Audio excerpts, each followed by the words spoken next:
This is the history of a land between mountains and deserts. A land crossed by conquerors, kingdoms, armies, and empires.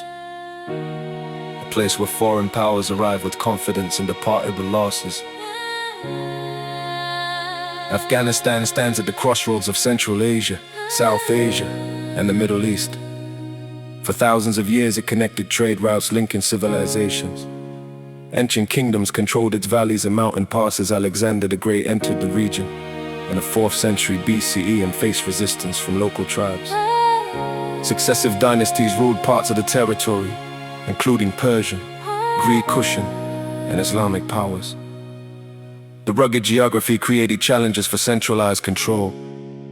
Mountain ranges divided populations into distinct communities. Tribal networks maintained influence across generations.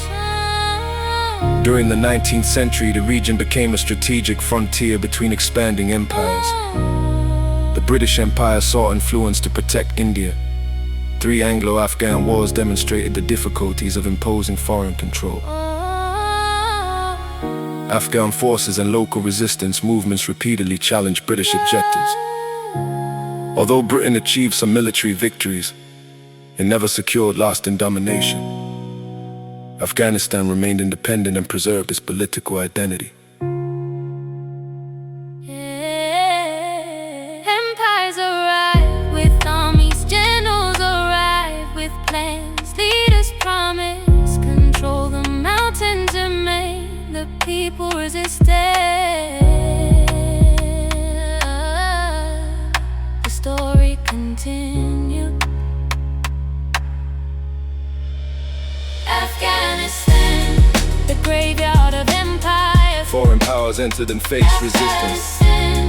The graveyard of empires. History records victories, defeats, and withdrawals. The graveyard of empires. The land endured while great powers changed. The graveyard of empires. Yeah. The 20th century introduced new global rivalries. In 1979, the Soviet Union launched a military intervention. Soviet leaders expected stability through force and political control. Instead, they encountered widespread insurgency. Resistance groups operated across mountains, villages, and border regions. The conflict lasted nearly a decade. Thousands of soldiers and civilians lost their lives. Economic cost increased, international involvement expanded the war. In 1989, Soviet forces withdrew from Afghanistan. The conflict became a major factor in the weakening of Soviet influence. Decades later, another intervention followed after the attacks of September 11, 2001. The United States and Allied forces entered Afghanistan. Their objectives included dismantling terrorist networks and supporting a new government. Military operations removed the Taliban from national power. But the conflict continued. Insurgency, political instability, corruption, and geographic challenges complicated long-term goals. The war became the longest military engagement in United States history.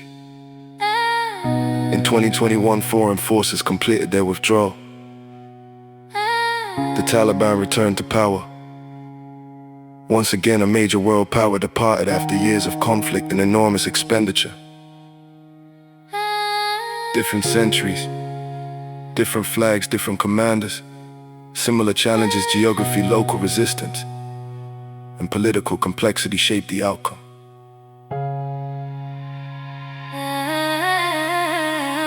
Afghanistan, the graveyard of empires. Foreign powers entered and faced resistance. The graveyard of empires. History records victories, defeats, and withdrawals.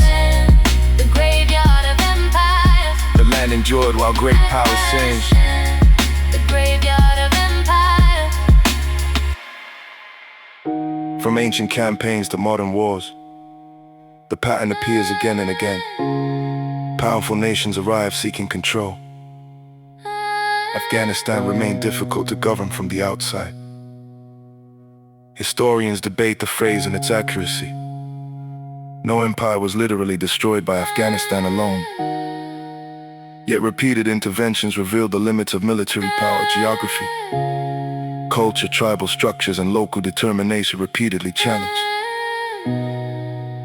foreign ambitions.